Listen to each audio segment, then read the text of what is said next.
Hi friends, నేను మీ కేకే. ఇప్పుడు మళ్ళీ మనం ఇప్పుడు షాద్నగర్లో ఉన్నాం. షాద్నగర్లో వచ్చేసి మనకు హైవే ఫేసింగ్ వెంచర్ ఉంది.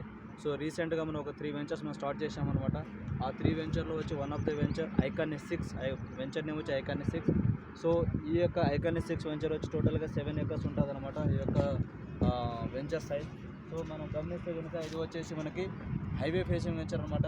హైవే ఫేసింగ్ మీన్స్ మీరు చూడొచ్చు నేషనల్ హైవే 44 అనమాట ఇది. So national highway 44 means Bengaluru highway. So Bengaluru హైవేలో ఆల్రెడీ వెహికల్ మూవ్మెంట్ కూడా చూడొచ్చు అనమాట. సో ఓవరాల్గా 7 acres వెంచర్ అండ్ చాలా తక్కువ ప్లాట్సే ఉన్నాయి, అవైలబిలిటీస్ చాలా తక్కువ ప్లాట్సే ఉన్నాయి. మీరు ఎంత త్వరగా వీలైతే అంత త్వరగా మీరు మాకు అప్రోచ్ అయితే కనుక మీరు కూడా ఒక మంచి ప్లాట్ అనేది సొంతం చేసుకోవచ్చు.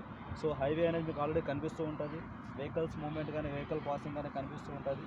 మన యొక్క వెంచర్ వచ్చి సోలీపూర్ జంక్షన్ దగ్గరలో ఉంటుంది. మీన్స్ షాద్నగర్ ఎండింగ్లో అండ్ సోలీపూర్ జంక్షన్ దగ్గరలో ఉంటుంది అనమాట. సో మీకు ఎవరికైనా సరే కావాలనుకునే వాళ్ళు మా యొక్క నంబర్ డిస్క్రిప్షన్లో వస్తుంది, ఆ నెంబర్కి మీరు కాంటాక్ట్ చేయొచ్చు. Okay, thank you friends.